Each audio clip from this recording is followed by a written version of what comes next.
जाएगा 35। लेकिन अभी हमने बताया कि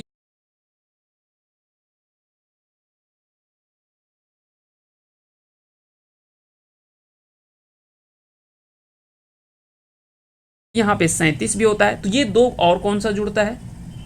तो बता दें कि कई जगह पे क्या होता है ना कि कई जगह पे आपको य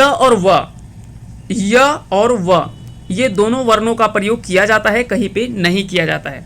साथ ही साथ आपको याद रखेंगे ये ड और ढ ये दोनों का प्रयोग भी कई जगह पे किया जाता है, कई जगह पे नहीं किया जाता है। तो ये दोनों चीज़ें आपको ध्यान रखना है। जब इन चीज़ों को जोड़ेंगे तो ये संख्या बढ़ जाती है।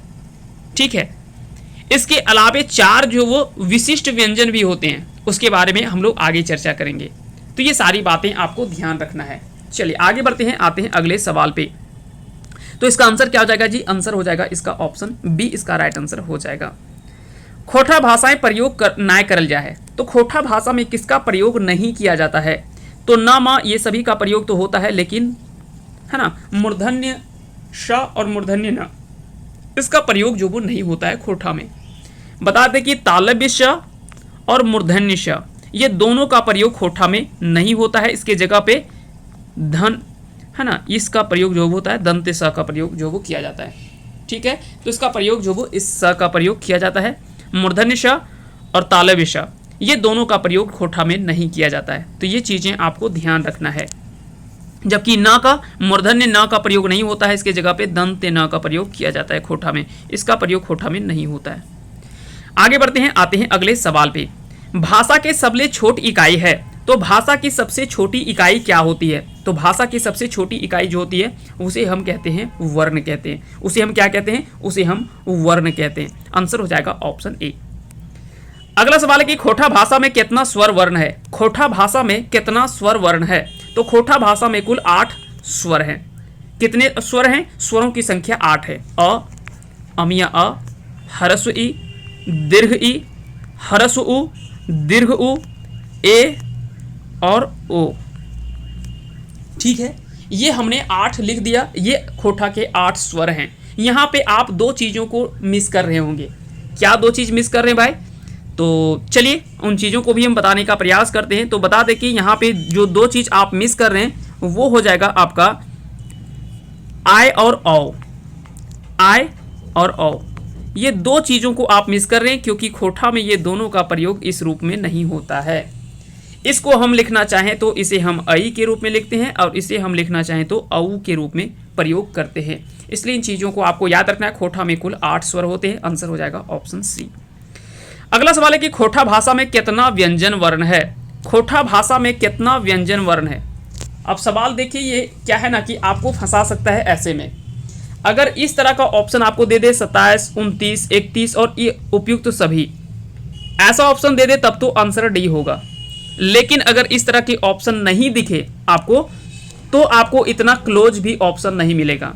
फिर उस तरह से कैसा ऑप्शन मिलेगा? या तो मिलेगा 23, मिलेगा आपको 27, फिर मिलेगा आपको मान लेते हैं 35, और इस तरह से आपको बड़ा बड़ा संख्या यानी गैप ज़्यादा मिलेगा। तो ऐसे में आपको ऑप्शन करना है 27 या तो फिर 29, है ना। 27 या 29 जो भी आपको 2 ऑप्शन दिखे वो आप आंसर कर लीजिएगा। ठीक है, यहाँ पे व्यंजन वर्णों की संख्या पूछी जा रही है।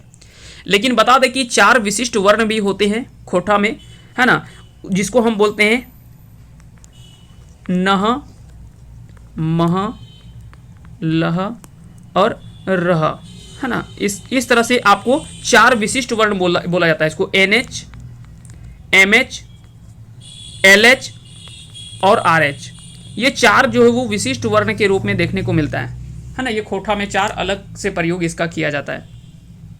लेकिन इन चीज़ों को आपको ध्यान रखना है। अगर संख्या आपको इस तरह से ऑप्शन के अकॉर्डिंग आपको आंसर जो वो करना है, तो यहाँ के ऑप्शन के अकॉर्डिंग तो इसका आंसर हो जाएगा ऑप्शन डी। बाकी के चीज़ों को आपको ध्यान रखना है। अगर ज़्यादा गैपिंग में दिखे तो आपको 27 या तो फिर 29, 2 ऑप्शन में जो मिले आप उसका आंसर कर लीजिएगा। चलिए आगे बढ़ते हैं, आते हैं अगले सवाल पे। एकर में कौन ह्रस्व स्वर है? अब यहाँ पे स्वर तो हमने 8 लिख दिया। अब आपको बताना है कि इसमें से ह्रस्व स्वर कौन सा है। तो आप आसानी से इन चीज़ों को आप समझ पा रहे होंगे। जब हम पढ़ते हैं तो कैसे पढ़ते हैं? अ, अ आ, ह्रस्व ई, दीर्घ ई, ह्रस्व उ, दीर्घ उ, ए और ओ। तो यहाँ पे अ, ह्रस्व ई और ह्रस्व उ, ये तीनों जो है ये ह्रस्व वर है ना। ये क्या है? ह्रस्व स्वर है। जबकि ये दोनों जो है अमिया आ, ये तीन है ना, ये तीनों जो दिख रहा है आपको, थोड़ा सा इसमें हम कलर चेंज कर देते हैं ताकि आपको आसानी से समझ में आ जाएगा। ये हो गया और ये तीन जो होता है वो दीर्घ स्वर होते हैं। ये तीनों क्या होते हैं? दीर्घ स्वर होते हैं। और ये दोनों का जो प्रयोग होता है ना, ये संयुक्त, इसको संयुक्त वर्ण कहा जाता है या संयुक्त स्वर वर्ण कहा जाता है, क्योंकि इसका प्रयोग जो वो दोनों रूप में किया जाता है। ह्रस्व और दीर्घ ये दोनों के रूप में प्रयोग किया जाता है, उसे हम संयुक्त स्वर कहते हैं। तो ये भी आपको ध्यान रखना है। आगे बढ़ते हैं, आते हैं अगले सवाल पे। अगला सवाल देखते हैं। तो इसका आंसर आपने कर दिया होगा, है ना। ह्रस्व स्वर यहाँ पे दो दिख रहा है आपको, अ और ई, क्योंकि ये दीर्घ है और ये तो इसका प्रयोग तो खोटा में किया ही नहीं जाता है ना। तो चलिए आगे बढ़ते हैं, आते हैं अगले सवाल पे। कौन दीर्घ स्वर है? इसमें से आपको बताना है कि इनमें से कौन सा दीर्घ स्वर है। तो दीर्घ स्वर अगर बात किया जाए तो यहाँ पे आपको दिख रहा होगा कौन कौन सा दीर्घ स्वर होगा जी। तो अमिया आ और दीर्घ ई। तो यहाँ पे देखिए थोड़ा सा ऑप्शन यहाँ पे क्या है ना कि दो ऑप्शन एक जैसा दिख रहा है। यहाँ पे एक ऑप्शन में ह्रस्व ई होना चाहिए था, ठीक ना, यहाँ पे ह्रस्व ई था इसीलिए, और अगर कि दीर्घ रहता तो ये दोनों ऑप्शन हो जाएगा।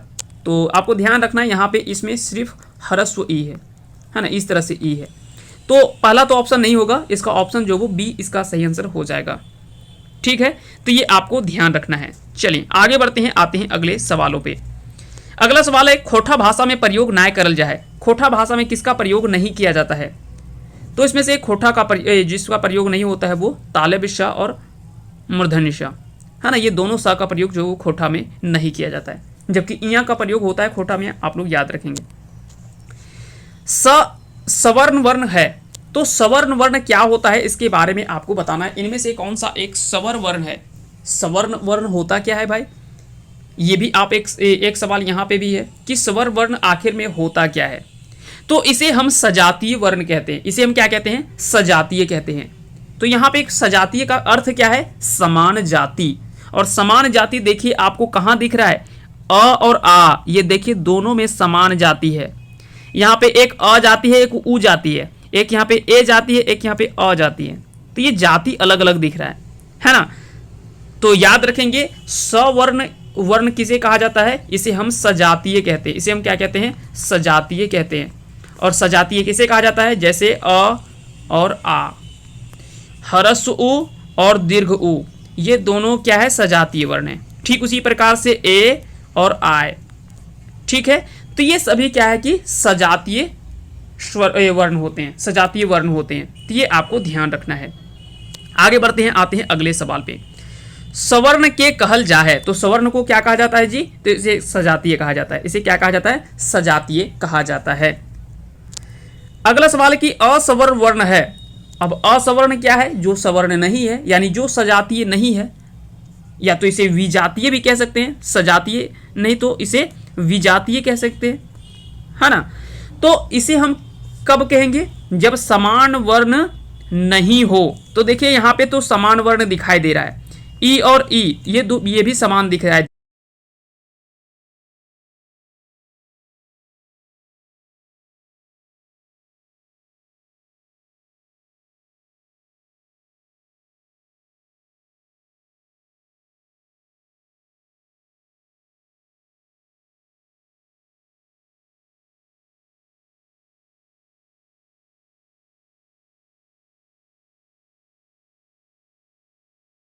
तो इसे क्या कहा जाता है? इसे विजातीय कहा जाता है। तो आंसर इसका बी आंसर सही हो जाएगा। य के जगह प्रयोग करल जाए। तो य के जगह पे किसका प्रयोग किया जाता है? ज का प्रयोग होता है, कहीं कहीं पे अ का भी प्रयोग होता है ना। कहीं कहीं पे य का प्रयोग भी होता है और कहीं पे ज का प्रयोग होता है। जैसे यमुना, तो यमुना को हम लोग यमुना नहीं लिखते, हम लोग खोटा में जमुना लिखते हैं। क्या लिखते हैं? जमुना लिखते हैं। ठीक इसी प्रकार से अगर बीच में कहीं पे य दिख जाए, अंतस्य य, तो उसके जगह पे इस जगह पे अ का प्रयोग होता है।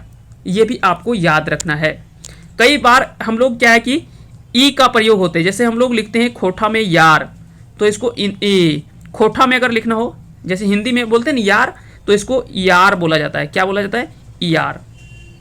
तो ठीक है, ये भी आपको याद रखना है। तो इस तरह से ई का भी प्रयोग होता है, ई और अ में भी परिवर्तित हो जाता है य।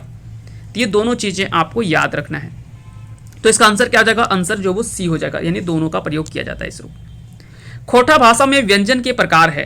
तो खोठा भाषा में कितने व्यंजन देखने को मिलते हैं? खोठा भाषा में सवाल है कि आखिर में व्यंजन के कितने प्रकार होते हैं? तो व्यंजन के प्रकार मुख्य रूप में 3 प्रकार देखने को मिलते हैं। खोठा में व्यंजन के 3 प्रकार होते हैं।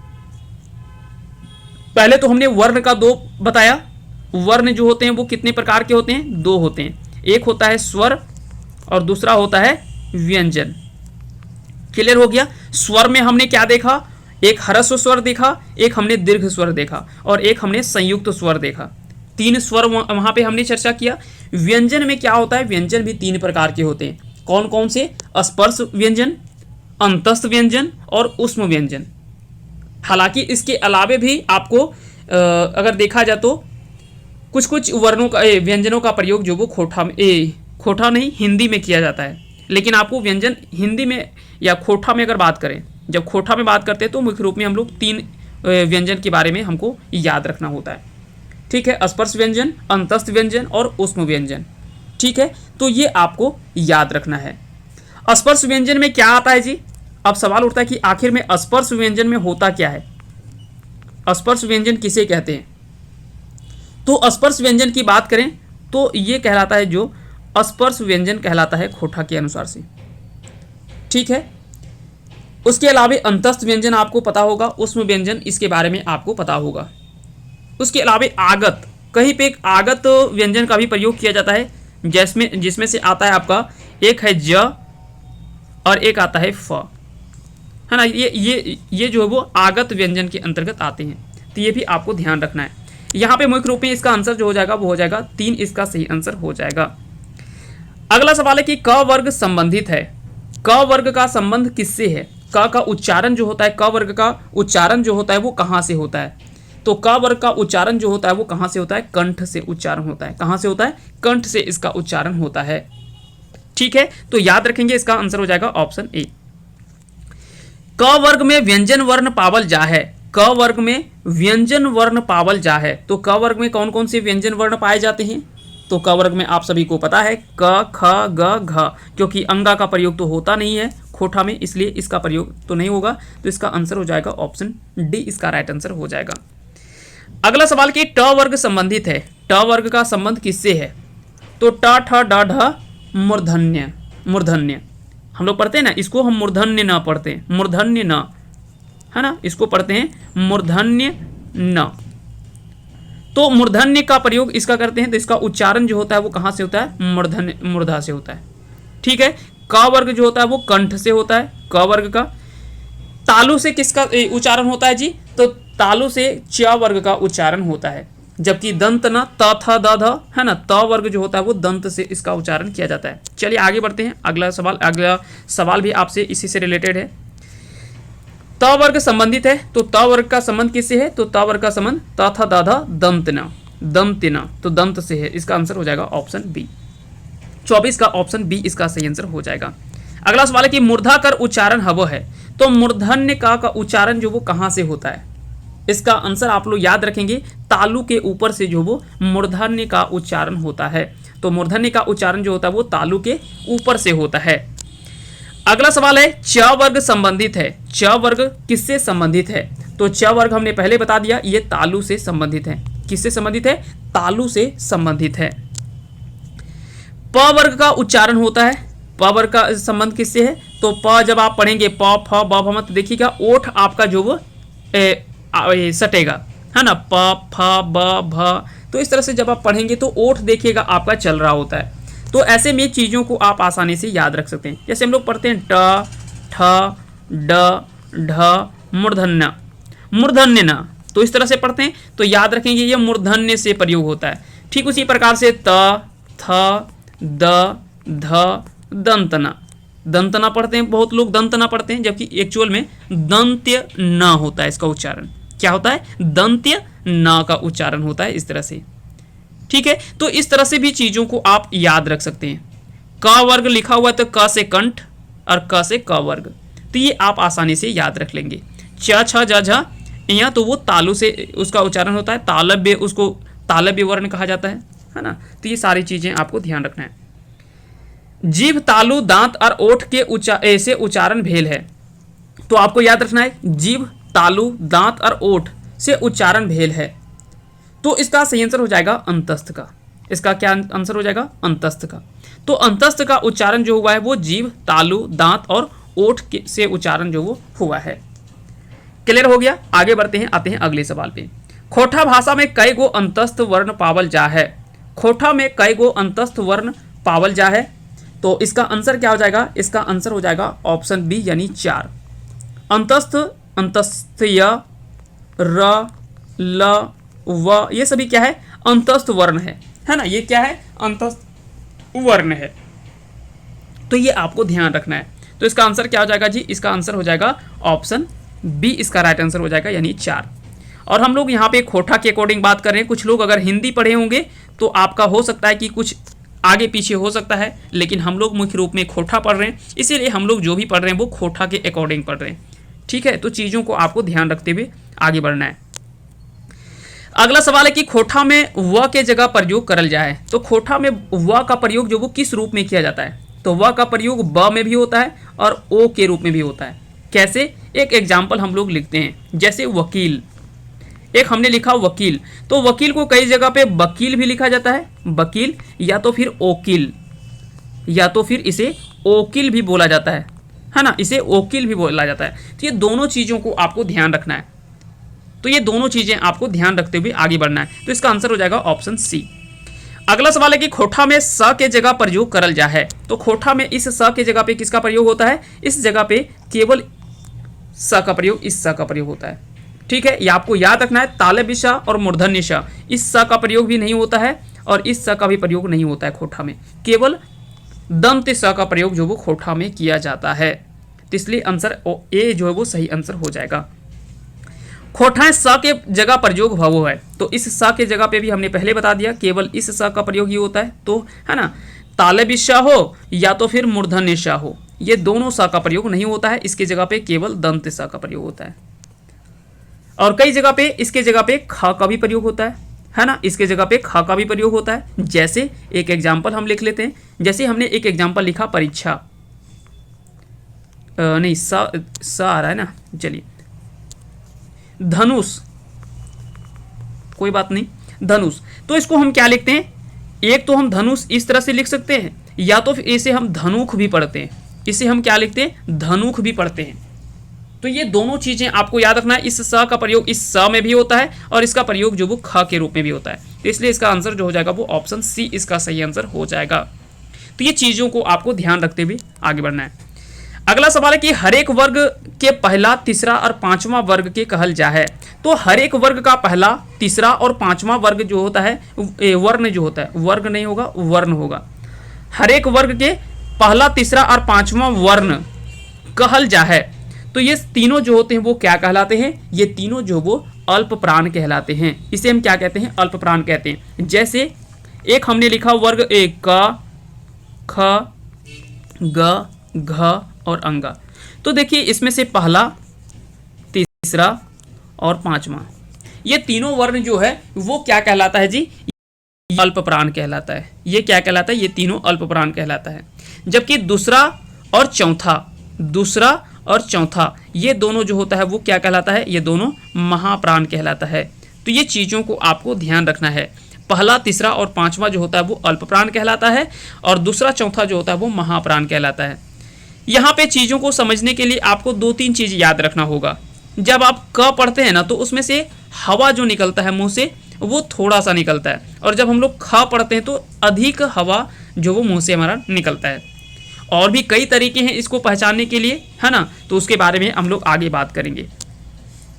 अगला सवाल कि हरेक वर्ग के दूसरा और चौथा वर्ण के कहल जाए, यहाँ पे भी वर्ग लिखा गया, वर्ण होगा यहाँ पे, है ना, वर्ण होगा। हरेक वर्ग के दूसरा और चौथा वर्ण के कहल जाए, तो तो इसको क्या कहा जाता है, इसे महाप्राण कहा जाता है। इसे क्या कहा जाता है, महाप्राण कहा जाता है। तो इसका आंसर हो जाएगा ऑप्शन बी। अगला सवाल है कि उष्म वर्ण शामिल वर्ण है, उष्म वर्ण में शामिल वर्ण है, तो उष्म वर्ण इनमें से कौन सा है, ये आपको बताना है इनमें से कौन सा जो है वो उष्म वर्ण से संबंधित है। तो इसका सही आंसर क्या हो जाएगा, इसका राइट आंसर हो जाएगा ऑप्शन डी, यानी तालव्य श, मूर्धन्य श, दंत श और ह, ये सभी जो वो क्या है, उष्म वर्ण है। तो याद रखेंगे इसका जो सही आंसर हो जाएगा वो हो जाएगा ऑप्शन डी, इसका राइट आंसर हो जाएगा। क्योंकि य र और ल व ये तो आपको पता है कि ये सभी अंतस्थ वर्ण है ना, ये सभी तो अंतस्थ वर्ण है। तो ऑप्शन डी इसका जो वो सही आंसर हो जाएगा। आगे बढ़ते हैं, आते हैं अगले सवाल पे। अगले सवाल है कि हरेक वर्ग के पहला और दूसरा वर्ग वर्ण कहल जाए। तो हरेक वर्ग के पहला और दूसरा वर्ण, हरेक वर्ग के पहला और दूसरा वर्ण जो होता है उसे क्या कहा जाता है। तो हरेक वर्ग का पहला और दूसरा जो होता है उसे हम कहते हैं अघोष। उसे हम क्या कहते हैं, उसे हम क्या कहते हैं जी। तो इसका जो सही आंसर हो जाएगा वो हो जाएगा ऑप्शन सी, यानी अघोष कहते हैं। क्लियर हो गया।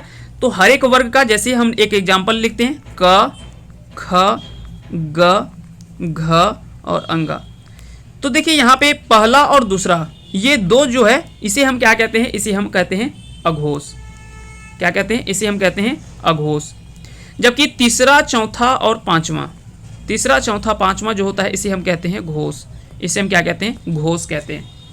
तो ये चीज़ों को आपको ध्यान रखना है, यहाँ से आप कंफ्यूज नहीं करिएगा। पहला, तीसरा, पांचवा अल्प प्राण कहलाता है। पहला, तीसरा और पांचवा अल्प प्राण कहलाता है। दूसरा और चौथा जो होता है वो महाप्राण कहलाता है। पहला, दूसरा जो होता है उसे हम अघोष कहते हैं और तीसरा, चौथा, पांचवा जो होता है वो घोष कहलाता है। तो यहाँ पे ये चार चीज अगर आपने याद रख लिया है तो चीजों को आप अच्छे से याद रख पाएंगे। चलिए आगे बढ़ते हैं, आते हैं अगले सवाल पे। हरेक वर्ग के तीसरा, चौथा और पांचवा वर्ग के कहल जा है। तो हरेक वर्ग का तीसरा, चौथा और पांचवा वर्ण जो है वो क्या कहलाता है, तो ये क्या कहलाता है जी, इसे हम कहते हैं घोष कहते हैं। इसे हम क्या कहते हैं, इसे हम घोष कहते हैं। तो आंसर हो जाएगा ऑप्शन डी। अघोष में शामिल वर्ण के नाम बतावा। तो इनमें से कौन सा जो वो अघोष है। अब देखिए यहाँ पे सभी वर्ण दिया हुआ है, च, छ, ज, झ और इया। तो अब देखिए यहाँ पे पहला और दूसरा ये जो है वो अघोष है। अब देख लीजिए पहला और दूसरा में कौन है, जिसमें छ दिख रहा है ना। झ देखिए, झ कहाँ पे है, तो यहाँ पे, ये तो अघोष है, तो ये तो नहीं होगा। प, फ, ब, भ, म, प, फ, ब, भ और म। तो म देखिए लास्ट में, ये भी घोष है, तो ये भी नहीं होगा। और न, ट, ठ, ड, ढ और मूर्धन्य न। ठीक है, उसी प्रकार से त, थ, द, ध, दंत न। तो न जो वो सबसे अंत में आता है, तो ये भी जो वो नहीं होगा। तो इसका आंसर क्या हो जाएगा, ऑप्शन ए इसका राइट आंसर हो जाएगा, यानी छ जो है वो अघोष वर्ण है। क्लियर हो गया। आगे बढ़ते हैं। अगला सवाल कि खोठाएं प्रयोग नाय हबो है। इनमें से किसका प्रयोग जो वो खोठा में नहीं किया जाता है। तो ई का होता है, आ का होता है, ऊ का होता है, अह का प्रयोग जो वो नहीं होता है। इसका आंसर हो जाएगा ऑप्शन सी। खोठाएं अनुनासिक अक्षर बतावा। खोठा में अनुनासिक अक्षर कौन सा है, इसका आंसर आपको बताना है। तो इसका आंसर हो जाएगा, अनुनासिक अक्षर जो होता है वो ये दोनों होता है। तो आंसर हो जाएगा ऑप्शन बी। खोठाएं ध्वनि के की कहल जाए। खोठा में ध्वनि को क्या कहा जाता है, तो खोठा में ध्वनि को साड़ा कहा जाता है। क्या कहा जाता है, साड़ा कहा जाता है। तो इसका आंसर जो हो जाएगा वो ऑप्शन ए इसका राइट आंसर हो जाएगा। खोठाएं औ की रंग लिखल जाए। तो औ को अगर लिखना हो तो की रंग लिखल जेते है ना, या कैसन लिखल जाए है ना, कैसन के भी प्रयोग करते हैं, या की रंग लिखल जाए। हम लोग क्या बोलते हैं, ई की रंग दिखा लो, ई की रंग लगो या ई की रंग लिखल है। तो इसको हम बता दें कि औ के जगह पे हम लोग किस तरह से प्रयोग करते हैं, अ और ऊ का प्रयोग होता है ना। तो इसका आंसर हो जाएगा ऑप्शन डी, इसका राइट आंसर हो जाएगा। खोठाएं आय की तरह लिखल जाए।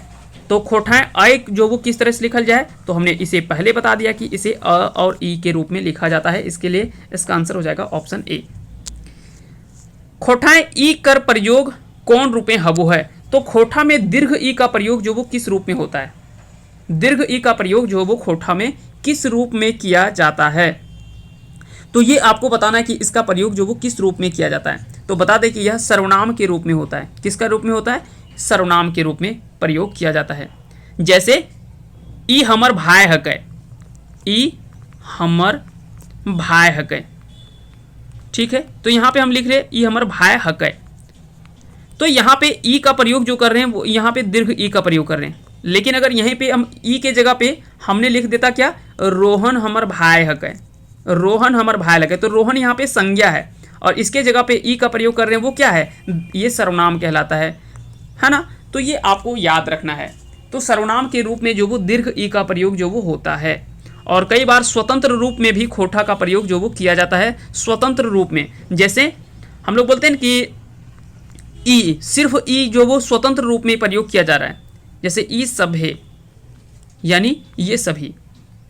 तो ई का प्रयोग जो वो इस तरह से किया जाता है, स्वतंत्र रूप में या तो फिर सर्वनाम के रूप में, ये दोनों रूप में जो वो दीर्घ ई का प्रयोग होता है। आगे बढ़ते हैं, आते हैं अगले सवाल पे। खोठाएं दीर्घ ऊ साड़ा के कौन रूप में लिखल जा है, तो ऊ का, दीर्घ ऊ का प्रयोग जो वो किस रूप में लिखा जाता है। तो अगर बात करें कि इसका सही आंसर जो हो जाएगा वो क्या होगा जी, तो इसका सही आंसर हो जाएगा ऑप्शन ए, यानी दूरवर्ती सर्वनाम शब्द रूपें, यानी दूरवर्ती सर्वनाम के रूप में जो वो प्रयोग किया जाता है। जैसे ऊ ओकर लागे, ऊ घर ओकर लागे, है ना। तो यहाँ पे क्या है कि दूरवर्ती शब्दों के लिए प्रयोग जो वो किया जाता है। तो ये आपको चीज़ें आपको ध्यान रखना है। ऊ का प्रयोग जो होता है वो दूरवर्ती सर्वनाम शब्द के रूप में प्रयोग किया जाता है। अगला सवाल देखते हैं, ज्ञ खोठाएं की तरी या की बन जा है, ज्ञ जो वो खोठा में क्या बन जाता है। तो बता दें कि खोठा में ज्ञ के अगर बात करें, जैसे खोठा में हमने लिखा ज्ञान, तो ज्ञान ये जो लिखा जाए वो खोठा में गलत होगा। इस तरह से खोठा में या तो फिर ज्ञान, ज्ञान, या तो फिर ज्ञान,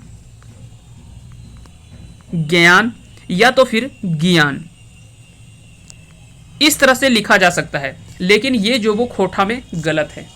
आपको ध्यान रखना है, जो भी हिंदी शब्दावली शुद्ध लिखा जाता है वो खोठा में अक्सर गलत देखा जाता है।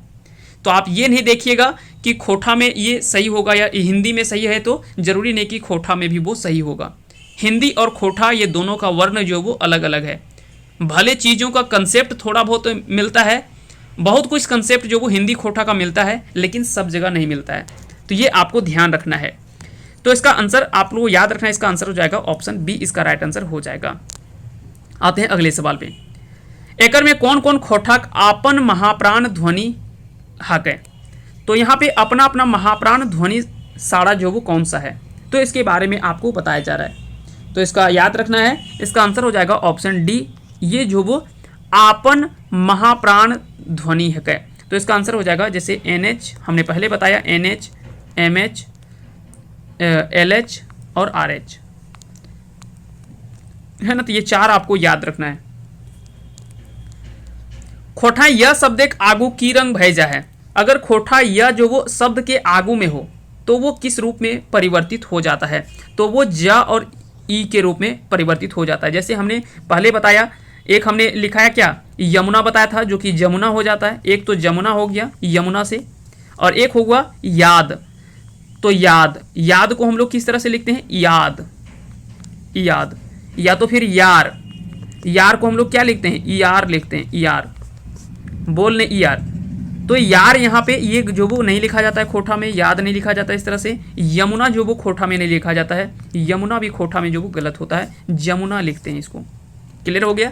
आगे बढ़ते हैं, आते हैं अगले सवाल पे। एकर में केकर प्रयोग खोठाएं नाय हबो है। इनमें से किसका प्रयोग जो वो खोठा में नहीं किया जाता है, तो ऑप्शन डी दिख रहा है ना। तो इन सभी का प्रयोग जो वो खोठा में नहीं किया जाता है, इन वर्णों का प्रयोग जो वो खोठा में नहीं होता है।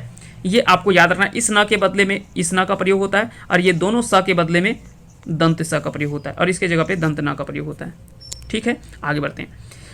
खोठाक यह साड़ा शब्द एक मांझे और ऐसे की रंग भेजा है। तो अगर यह जो वो शब्द के बीच में हो या तो फिर अन्य जगह पे हो तो क्या होता है, शब्द के आगे में होता है तब तो हमने देख लिया कि या तो ज में बदल जाएगा या तो फिर ई, इस रूप में परिवर्तित हो जाता है। लेकिन अगर बीच में हो तो क्या होता है, तो बीच में होने के बाद में यह परिवर्तित जो होता है वो क्या होता है, ई के रूप में होता है, ई।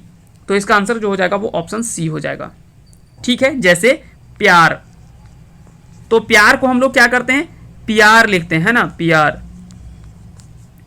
ठीक है, तो ई देखिए, भले यहाँ पे आपको ये ह्रस्व ई नहीं दिख रहा है, लेकिन यहाँ पे ह्रस्व ई है और अ है ना, तो ई का प्रयोग जो वो इस रूप में चेंज होता है। और भी कई एग्जाम्पल है, कई सारे एग्जाम्पल ले सकते हैं आप, चीज़ों को आप देख सकते हैं।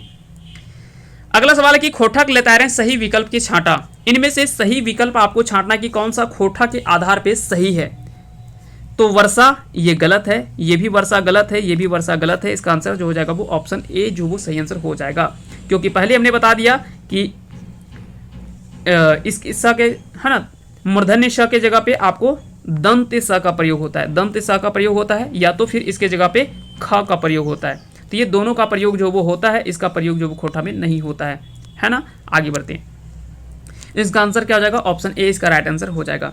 अगला सवाल है कि सही विकल्प के छांटा। इनमें से कौन सा जो वो सही विकल्प लिखा हुआ है। तो मूर्ख होगा, इस तरह से नहीं होगा, आधा र का प्रयोग नहीं होता है, इसका भी प्रयोग गलत होगा। इसका सही आंसर जो हो जाएगा वो ऑप्शन सी इसका सही आंसर हो जाएगा, मुरुख है ना, मुरुख बोलते हैं इसको, इस रूप में हम लोग जो वो लिखते हैं इसको सही आंसर। चलिए आगे बढ़ते हैं। अगला सवाल है कि सही विकल्प के छांटा। तो यहाँ पे लिखा हुआ है पैसा। पैसा जो वो अगर लिखना चाहें तो हम लोग जो वो देखते हैं हिंदी में इस तरह से लिखा जाता है, लेकिन क्या खोठा के आधार पे ये सही है? नहीं, खोठा के आधार पे ये सही नहीं है, क्योंकि पहले हमने देखा था कि अ को कैसे लिखते हैं, अ और ई लिखते हैं। तो यहाँ पे अ के जगह ए के जगह पे प है, तो क्या हो जाएगा, प और ई हो जाएगा, प और ई हो जाएगा, और अंत में क्या है, समयसा है, तो ये हो जाएगा पैसा। और पैसा कहाँ लिखा हुआ है, इस तरह से डी में लिखा हुआ है, तो आंसर हो जाएगा ऑप्शन डी। अगला सवाल है कि सही विकल्प के छांटा। सही विकल्प को छांटने के लिए यहाँ पे बोला जा रहा है कि सही विकल्प को छांटिए, तो इसका सही आंसर हो जाएगा विज्ञान या तो फिर विज्ञान। इस तरह से इसका आंसर हो जाएगा ऑप्शन डी, क्योंकि आपको पता है कि ज्ञ का प्रयोग जो वो हम लोग नहीं करते हैं, है ना, ज्ञान जैसे लिखते हैं, या विज्ञान इसको लिखें, तो विज्ञान इस तरह से नहीं लिखा जाएगा, इसको हम विज्ञान या तो फिर विज्ञान इस तरह से लिखते हैं। अगला सवाल कि औरत शब्द एक सही वर्तनी छांटा। तो औरत अगर लिखना चाहें तो कैसे लिखेंगे, औरत को हम लोग इस तरह से लिख सकते हैं, खोठा के आधार पे ये सही होगा, ऑप्शन डी। अगला सवाल है परीक्षा शब्द एक गलत वर्तनी छांटा। तो अगर परीक्षा लिखना चाहे तो हम लोग कैसे लिखेंगे, तो परीक्षा हम लोग जो वो सही लिखेंगे गलत वर्तनी के छांटा, यानी गलत यहाँ पे कौन सा गलत लिखा हुआ है, 3 तो सही है, 1 गलत लिखा हुआ है। तो बता दें कि पहला ही ऑप्शन जो वो गलत है, जो कि आपको सही दिख रहा होगा यही गलत है, क्योंकि जो चीज़ आपको सही दिखेगा वर्तनी जब आपको छांटना होगा, है ना, शुद्ध और अशुद्ध शब्द जब छांटना होगा तो आपको जो शुद्ध दिखेगा वही अशुद्ध होता है ना, जो आपको शुद्ध दिखेगा, जो सही आपको लिखा हुआ दिखेगा वही जो वो जनरली गलत होता है।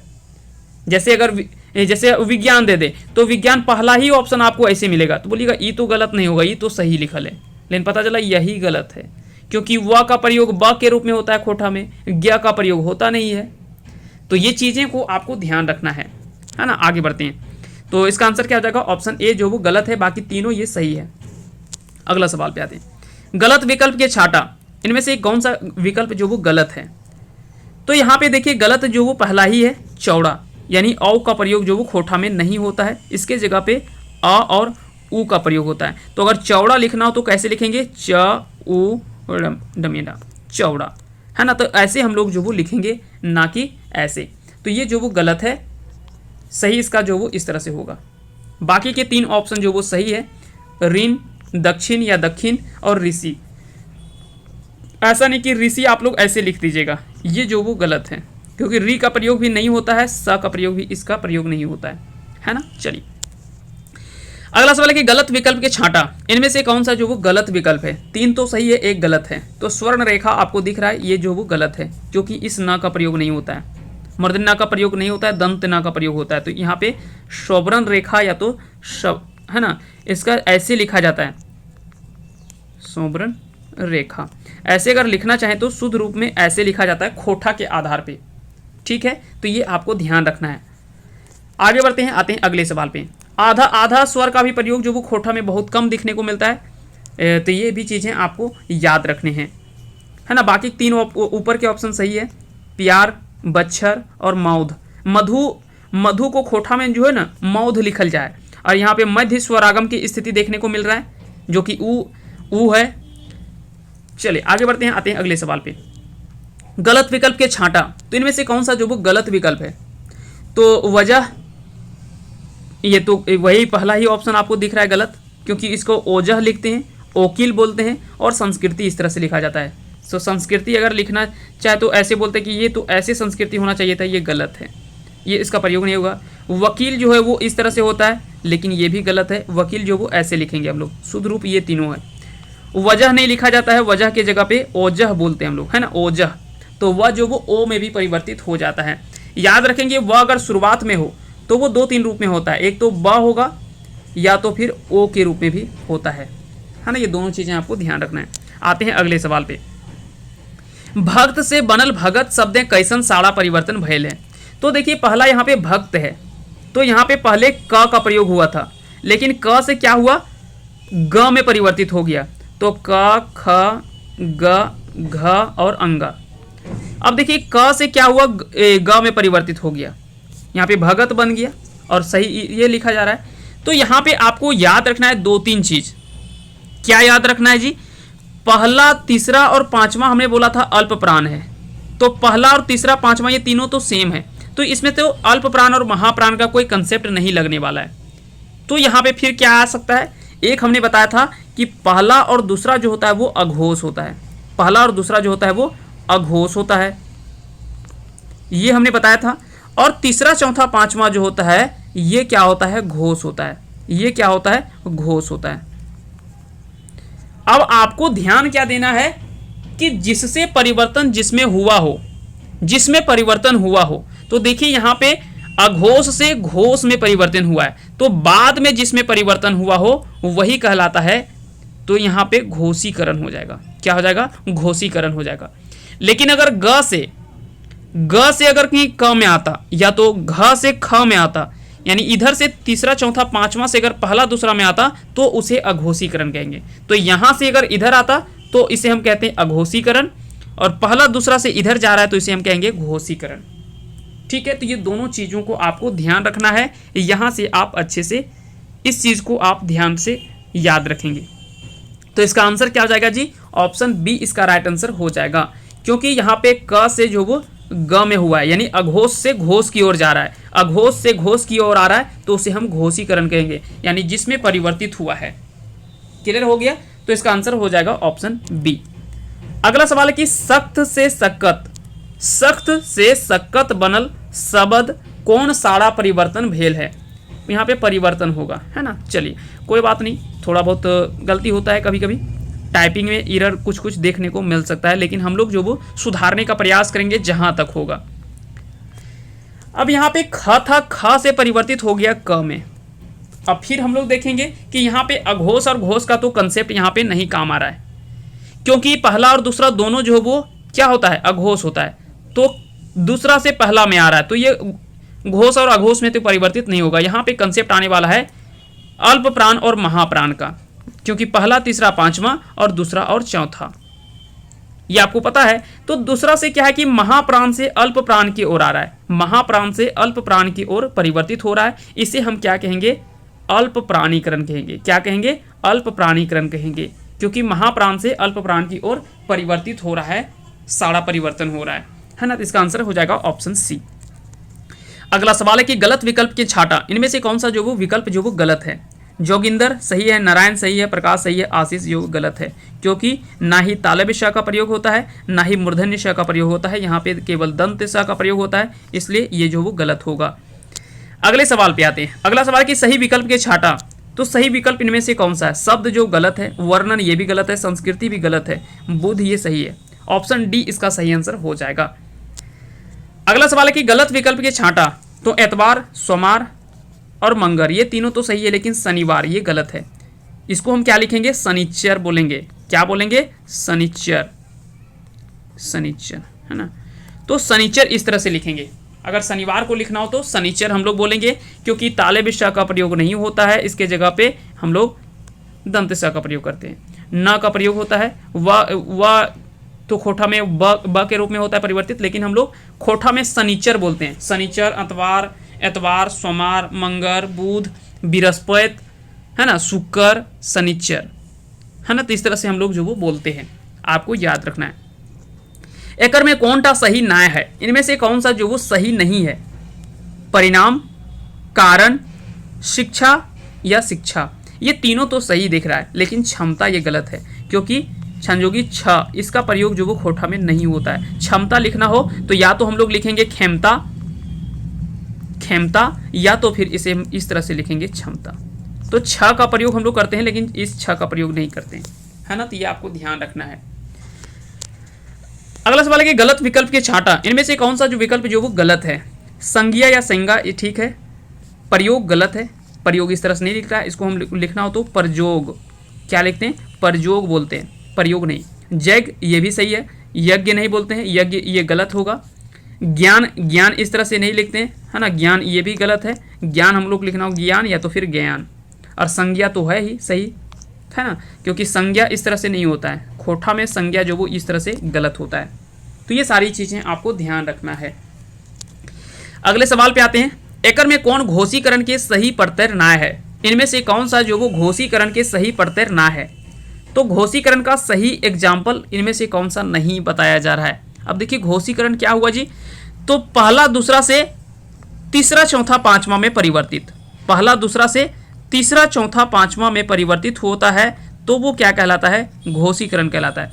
तो भक्त से भगत, अब देखिए क और ग, तो देखिए पहला से तीसरा में परिवर्तित हो रहा है, तो ये पहला तो ऑप्शन सही है। व्यक्ति से बैगत, तो व्यक्ति से बैगत, तो यहाँ पे क से ग में आ रहा है, तो ये भी सही है। डॉक्टर से डॉक्टर, तो क से ग में यहाँ पे भी परिवर्तित हो रहा है, ये भी सही है। खराब से खराब, खराब से खराब। अब देखिए प फ ब, प फ ब, है ना, ये आपको याद रखना है। तो देखिए यहाँ से क्या हो रहा है ना, यहाँ पे उल्टा हो रहा है, ब से प में परिवर्तित हो रहा है, ब से प में आ रहा है, यानी ये अघोषीकरण हो रहा है, ना कि घोषीकरण हो रहा है। तो ये उल्टा होता, प से अगर ब में आते तो ठीक था। तो इसलिए ऑप्शन जो डी है वो गलत है। बाकी का तीनों ऑप्शन जो वो घोषीकरण का सही उदाहरण है। अगर आपने नहीं देखा है तो डिटेल से मेरा वीडियो आप वर्ण परिचय का एक बार देख लीजिएगा, वहां से आपको सारा कंसेप्ट क्लियर हो जाएगा।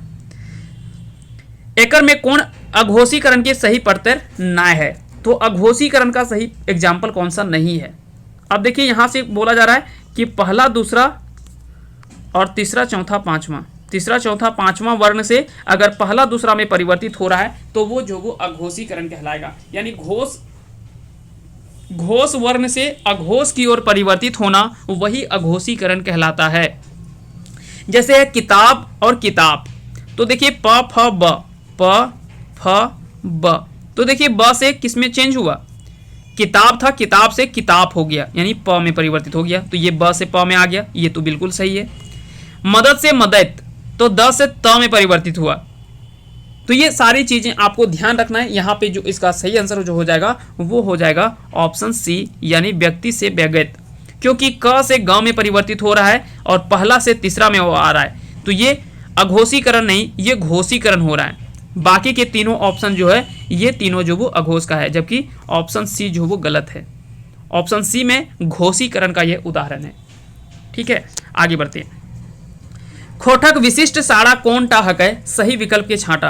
तो खोटा के विशिष्ट साड़ा यानी विशिष्ट ध्वनि कौन सा है खोटा का? तो हमने पहले बता दिया कि खोटा के 4 विशिष्ट ध्वनियां हैं, नह, मह, रह और लह। N H, M H, L H और आर एच, ये जो वो 4 जो वो खोटा के विशिष्ट ध्वनि कहा जाता है इसे, तो इसे विशिष्ट ध्वनि के रूप में जाना जाता है। आते हैं अगले सवाल पे। महाप्राणीकरण के सही प्रत्यय छांटा। तो महाप्राणीकरण का सही एग्जाम्पल आपको बताना है। महाप्राण, तो देखिए पहला, तीसरा और पांचवा, ये तीनों जो होता है वो अल्प प्राण कहलाता है। तो पहला, तीसरा, पांचवा वर्ण से अगर दूसरा और चौथा वर्ण में परिवर्तित हो जाए तो वो क्या कहलाता है? महाप्राणीकरण कहलाता है। अब देखिए यहाँ पे साग से साग, साग से साग, तो क पहला में आता है और ग तीसरा में आता है, तो ये तो परिवर्तित नहीं हो रहा है, ये तो अल्प प्राण से अल्प प्राण में ही हो रहा है, तो ये तो ऑप्शन नहीं चलेगा। करब से करबा, ये भी नहीं होगा, ये भी नहीं होगा। मदद से मदद, मदद से मदद, अब देखिए त थ द, त थ, है ना, त थ द, त थ द, अब देखिए त से द में परिवर्तित हो रहा है, ये भी अल्प प्राण में ही हो रहा है, पहला से तीसरा में जा रहा है, त थ द ध, है ना, इस तरह से अगर देखें तो पहला, तीसरा और पांचवा, तो यहाँ पे ये तीनों तो अल्प प्राण ही है, तो अल्प प्राण से अल्प प्राण ही जा रहा, तो ये भी नहीं होगा। तो इसका आंसर क्या हो जाएगा? ऑप्शन डी इसका राइट आंसर हो जाएगा। तो इसका आंसर क्या हो जाएगा? इसका सही आंसर जो होगा वो ऑप्शन डी होगा, खैबा से खैबे। जैसे हम एक बार देख लेते हैं, प, फ, ब, भ और म। तो पहला, तीसरा और पांचवा ये तीनों तो अल्प प्राण है। तो देखिए ब, खैबे से ब यहाँ पे है, तो यहाँ पे ब है।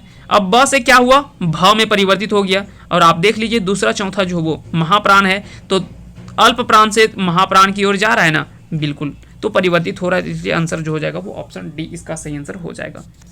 आगे बढ़ते हैं, आते हैं अगले सवाल पे। मूर्धन्य व्यंजन वर्ण है, तो मूर्धन्य व्यंजन कौन सा है इसमें से, है ना? तो मूर्धन्य व्यंजन अगर ट ठ ड ढ मूर्धन्य पढ़ते हैं ना हम लोग, ट ठ ड ढ मूर्धन्य, तो मूर्धन्य न ट ठ ड ढ, ट वर्ग जो होता है वो क्या कहलाता है? ट वर्ग जो होता है वो मूर्धन्य वर्ण है, और इसका उच्चारण भी होता है जो वो कहाँ से होता है? मूर्धन्य से होता है, इसलिए इसका आंसर ऑप्शन बी इसका सही आंसर हो जाएगा।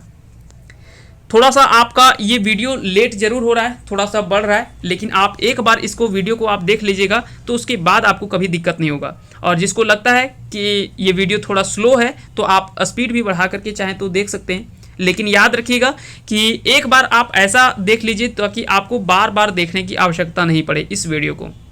चलिए अगला सवाल है कि खोठा स्पर्श वर्ण है, तो खोठा का स्पर्श वर्ण कौन सा है इनमें से, और स्पर्श वर्णों की संख्या कितनी होती है?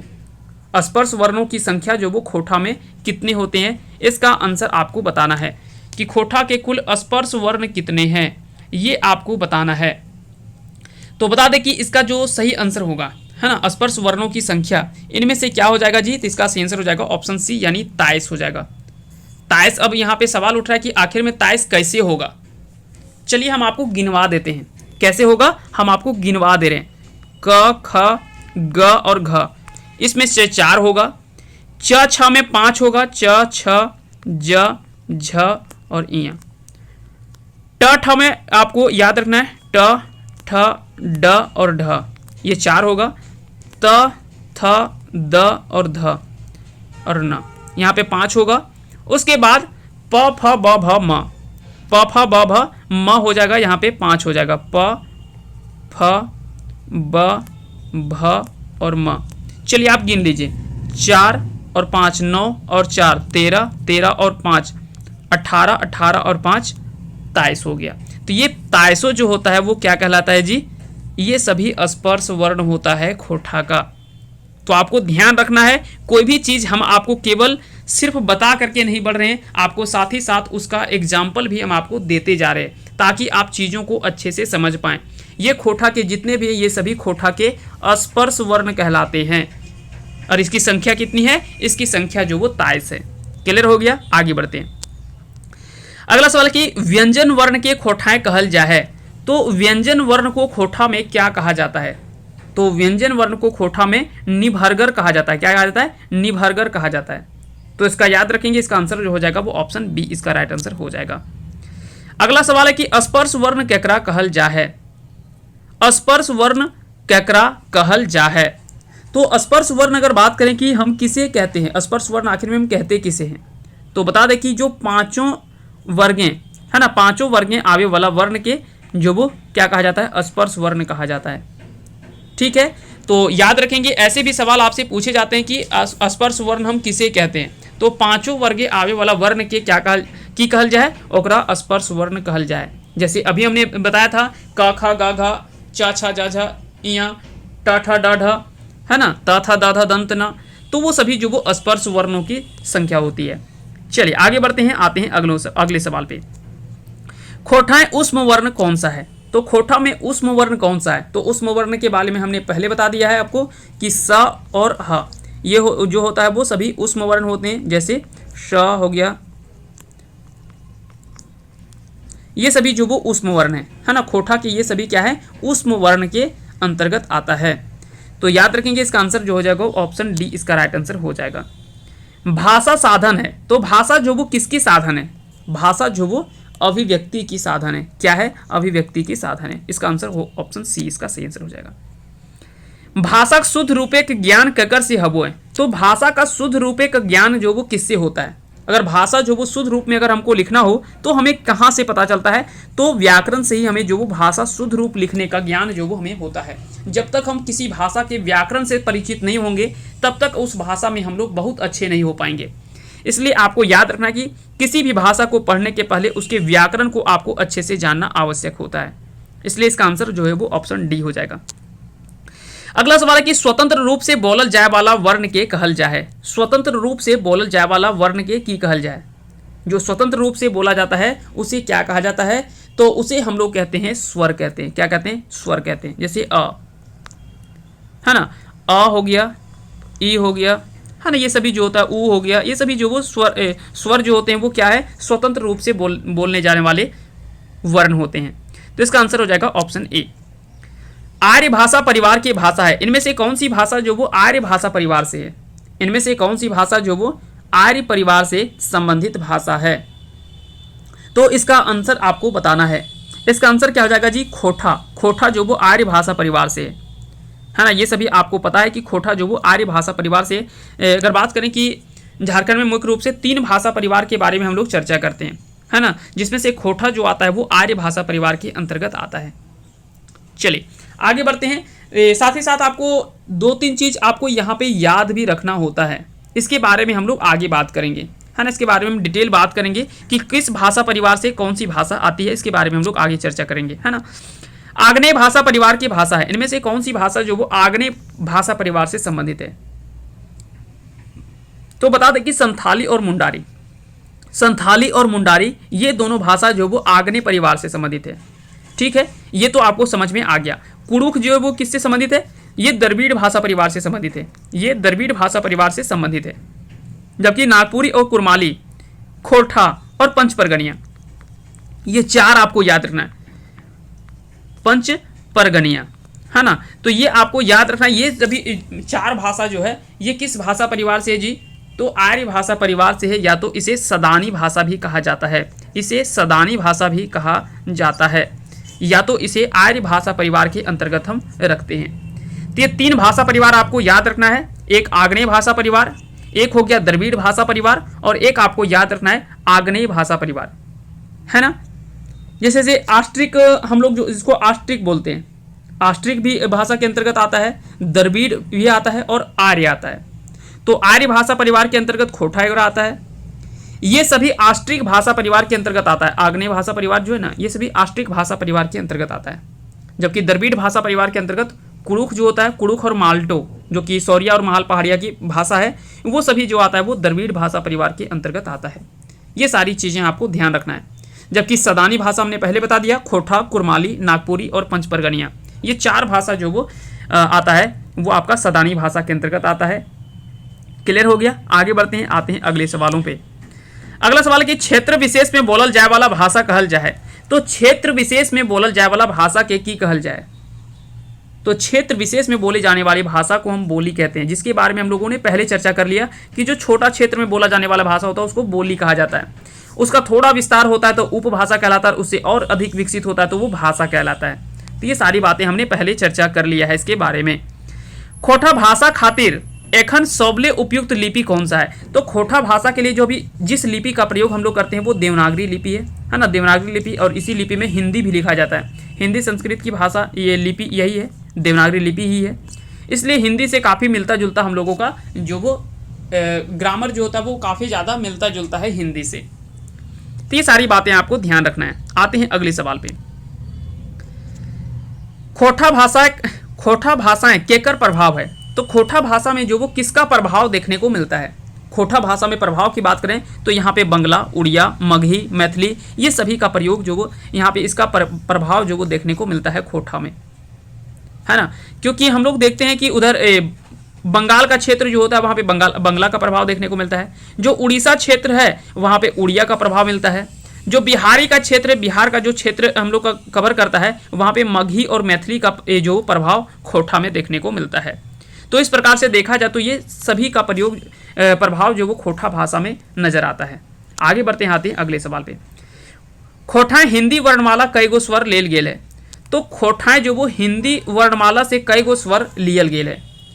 तो सिंपल यहाँ पे क्वेश्चन जो वो घुमा के पूछा गया है ना। ऐसे हिंदी में 11 स्वर होता है, लेकिन हम लोग खोटा में कितना स्वर पढ़ते हैं, 8 पढ़ते हैं। तो भाई घुमा फिरा के सवाल आपसे पूछा गया है कि खोटा में कुल कितने स्वरों की संख्या होती है, तो स्वर 8 होता है। तो ये सिंपल पूछा गया है, क्वेश्चन थोड़ा डिफिकल्ट बनाने का प्रयास किया गया है, और कुछ भी नहीं है। आगे बढ़ते हैं, आते हैं अगले सवालों पे। व्यंजन स के उच्चारण हबो है, तो व्यंजन स का उच्चारण जो होता है वो कहाँ से होता है, किस तरह से इसका उच्चारण जो है वो होता है। तो बता दें कि इसका सही आंसर जो हो जाएगा वो हो जाएगा मूर्धन्य, क्योंकि इसको हम लोग क्या पढ़ते हैं, इसको हम लोग पढ़ते हैं तालव्य श, इसको बोलते हैं मूर्धन्य श, और इसको पढ़ते हैं हम लोग दंत्य स, है ना। इसको पढ़ते हैं तालव्य श, इसको बोलते हैं हम लोग मूर्धन्य श, और इसको बोलते हैं हम लोग दंत्य स। इसको हम लोग क्या बोलते हैं जी, दंत्य स बोलते हैं, दंत्य स, है ना। तो ये सभी चीजें आपको ध्यान रखना है, तीनों स का नाम आपको याद रखना है। ये तालव्य श होता है, ये मूर्धन्य श, ये दंत्य स होता है। चलिए आगे बढ़ते हैं, आते हैं अगले सवाल पे। वर्णमाला संयुक्त स्वर है, वर्णमाला में संयुक्त स्वर कौन सा है। संयुक्त स्वरों के बारे में यहाँ पे आपसे पूछा गया है। तो हमने पहले बताया कि ए और ओ जो होता है ये दोनों संयुक्त स्वर हैं। संयुक्त स्वर किसे कहते हैं, इसे ह्रस्व और दीर्घ, ह्रस्व प्लस दीर्घ ये दोनों के रूप में इसका प्रयोग जो वो किया जाता है, इसे हम संयुक्त स्वर कहते हैं।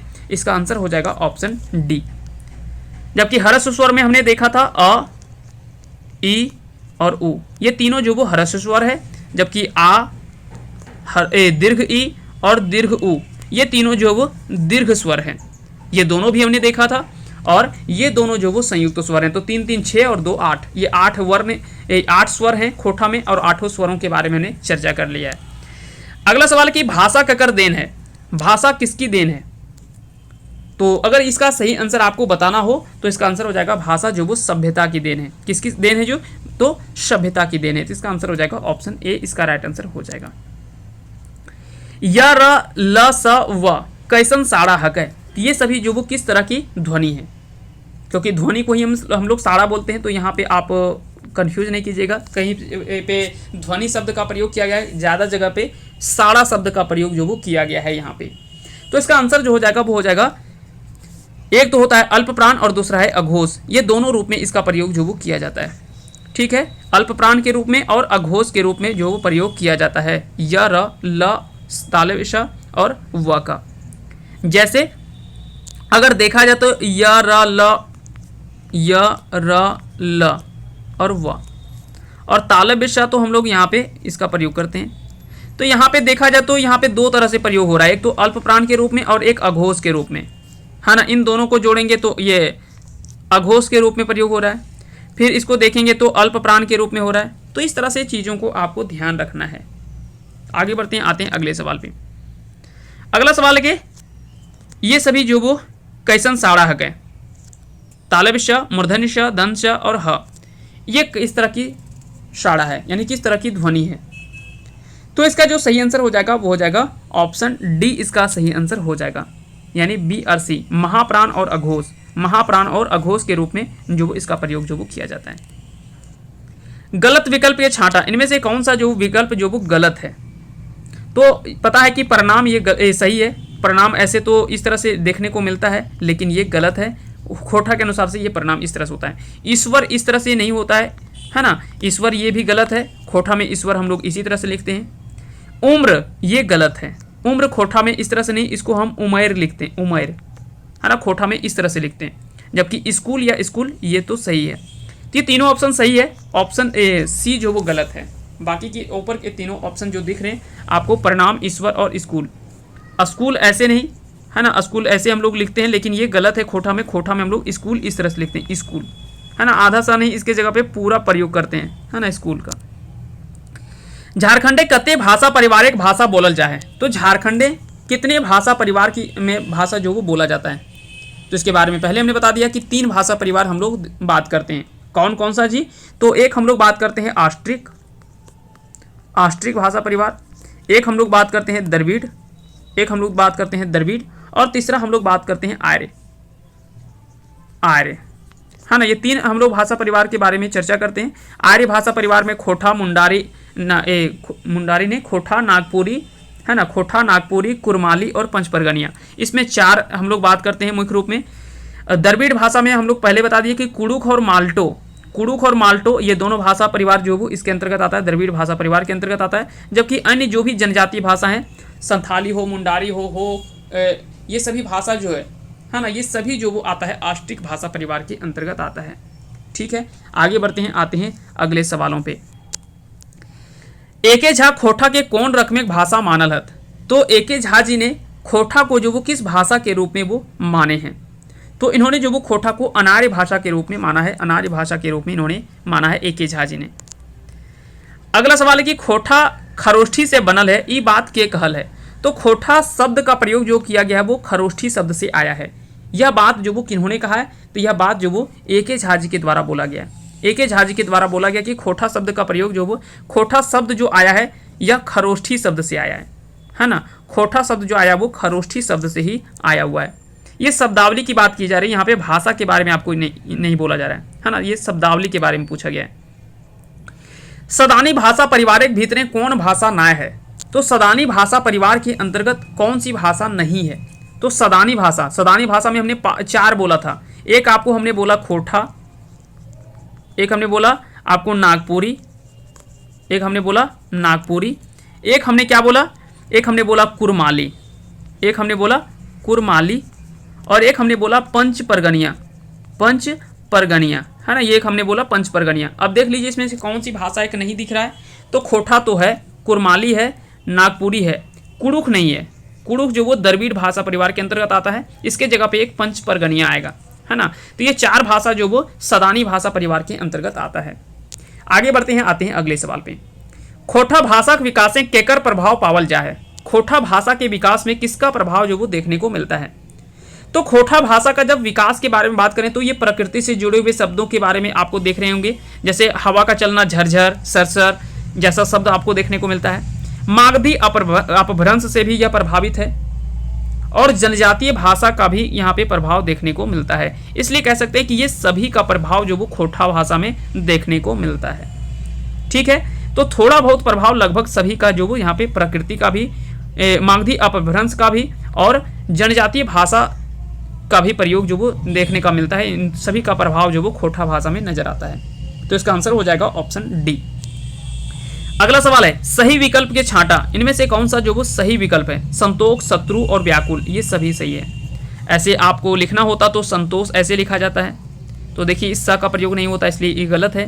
शत्रु, अब आप लोग लिखते होंगे शत्रु ऐसे, तो यहाँ पे इस सा का प्रयोग भी नहीं होता, त्र का भी प्रयोग नहीं होता है। व्याकुल जो वो हम लोग ऐसे लिखते हैं, तो आपको पहले बता दिए कि पहला शुरुआत में अगर व हो तो वह ब में परिवर्तित हो जाता है, इसलिए ये भी गलत होगा, है ना। तो इसलिए इस तरह से जो वो खोटा में सभी लिखा जाता है। अगला सवाल है, सही विकल्प के छांटा, तो सही विकल्प छांटने के लिए दिया है ऋषि, ये सही है? नहीं, ये गलत है। ऋषि लिखना होगा खोटा में, तो हम लोग ऐसे लिखेंगे। ऋण कैसे लिखेंगे? ऋण हम लोग खोटा में ऐसे लिखेंगे। छत्री कैसे लिखेंगे? तो क्षत्रिय, है ना, या तो फिर इसे इस या का प्रयोग भी कर सकते हैं, क्षत्रिय। तो इस तरह से लिखा जाता है। तो इस तरह से देखा जाए तो इनमें से कोई भी जो वो सही विकल्प नहीं है, तो इसमें आंसर हो जाएगा ऑप्शन डी, यानी कौन होना है इसमें से सही, कोई भी सही नहीं है। ऑप्शन डी इसका राइट आंसर हो जाएगा। सही विकल्प के छांटा इनमें से कौन सा विकल्प जो वो सही है? कर्म, धर्म, नर्म या शरम, तो इसका आंसर हो जाएगा ऑप्शन डी यानी शरम। ये ऑप्शन जो वो सही है। आगे बढ़ते हैं, आते हैं अगले सवाल पे। सही विकल्प के छांटा इनमें से कौन सा जो वो सही विकल्प है? व्यवहार गलत है, व्यवस्था गलत है, व्याकुल गलत है। इसमें से तीनों ऑप्शन जो वो गलत है, कोई भी विकल्प इसमें से सही नहीं है। व्यवहार हमको लिखते हैं तो ऐसे लिखते हैं व्यवहार। व्यवस्था तो हम लोग लिखते हैं व्यवस्था, ठीक है, या तो आधा सर का प्रयोग कर सकते हैं। व्याकुल हम लोग लिखते हैं तो व्याकुल, इस तरह से लिखते हैं व्याकुल। तो इस तरह से ये तीनों हम लोग लिखना चाहते हैं तो इस तरह से खोटा में लिखते हैं, इसलिए ये तीनों ऑप्शन गलत है, इसलिए इसका आंसर जो हो जाएगा वो ऑप्शन डी हो जाएगा। इनमें से कोई भी सही नहीं है। आगे बढ़ते हैं। एकर में कौन टा सही ना है? इनमें से कौन सा जो वो सही नहीं है? स्वागत सही है, स्वभाव, व्यापार, वकील गलत है। वकील नहीं लिखा जाता, इसको ओकिल लिखा जाता है। ओकिल या तो फिर वकील बोलते हैं, वकील या तो फिर वकील बोलते हैं, है ना। तो इस तरह से हम लोग लिखते हैं, इसलिए आंसर जो वो डी गलत है। चलिए आगे बढ़ते हैं। अब आपका शुरुआत जो होगा वो संज्ञा के प्रश्न हम लोग देखेंगे, है ना। ये सारे संज्ञा के प्रश्न अब हम लोग बात करेंगे इसमें से। तो ये सारा जब आपको मिलेगा तो ये सारा लिखा हुआ मिलेगा, आप इसमें से कंफ्यूज नहीं होइएगा। आगे जब आपको पीडीएफ मिलेगा तो इसमें से सारा लिखा हुआ मिलेगा आपको। आइए शुरुआत करते हैं। सवाल है क्वेश्चन नंबर 101, संज्ञा कहल जा है। तो संज्ञा किसे कहा जाता है? संज्ञा किसी नाम को कहा जाता है। तो कौन नाम के कहल जाए संज्ञा, कौन नाम के संज्ञा कहल जाए। अगला सवाल है संज्ञा के कई गो भेद हो गए? संज्ञा के 5 गो भेद हो गए, व्यक्तिवाचक, जातिवाचक, भाववाचक, द्रव्यवाचक और समूहवाचक, जिसको गोठवाचक संज्ञा भी कहा जाता है। चीज वस्तुवाचक द्रव्यवाचक संज्ञा को चीज वस्तुवाचक संज्ञा भी कहा जाता है। चलिए आगे बढ़ते हैं, अगला सवाल एक एक करके हम सारे सवालों को देखेंगे। नाम कर प्रयोग करल जाए, तो नाम का प्रयोग कहाँ होता है जी? संज्ञा में होता है। और संज्ञा में हम लोग इस तरह से लिखते हैं, संज्ञा या तो फिर संज्ञा, या तो फिर संज्ञा या तो फिर संज्ञा बोलते हैं, इस तरह से लिखा जाता है। ये आपको याद रखना है, इन दोनों का प्रयोग इस रूप में किया जाता है। अगला सवाल कि कोई खास व्यगत ठाव कर बोध हवे ओकरा कहल जाए।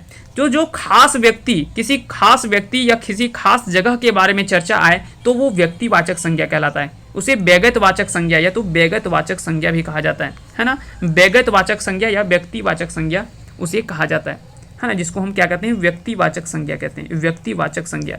तो ये हिंदी में प्रयोग होता है, खोटा में नहीं, खोटा में इस तरह से लिखा जाता है।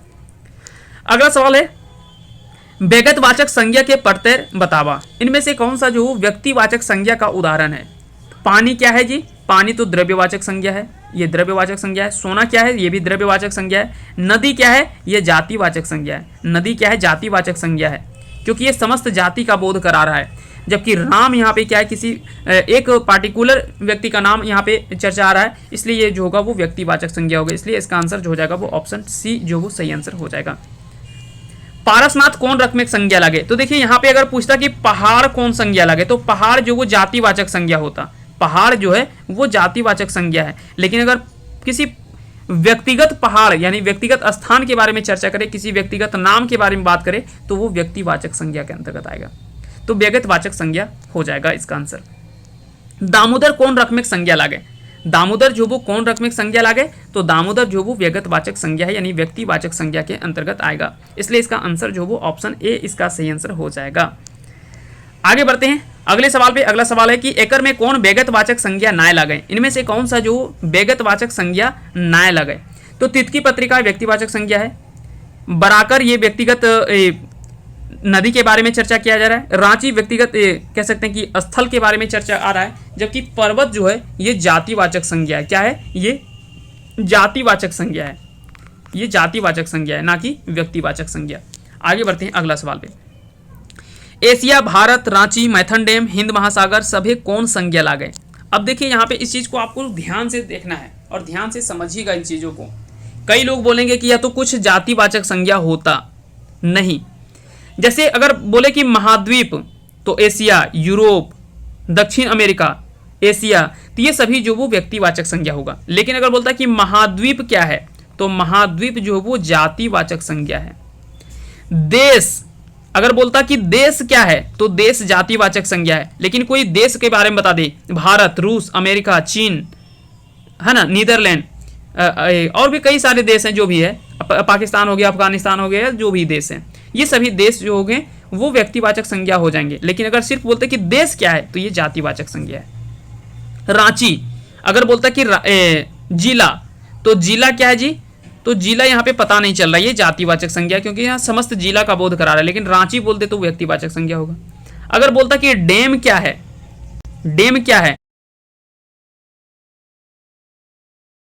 तो डैम जातिवाचक संज्ञा है। लेकिन बोलता कि मैथन डैम क्या है, तो मैथन डैम ये व्यक्तिवाचक संज्ञा, क्योंकि किसी व्यक्तिगत डैम के बारे में आप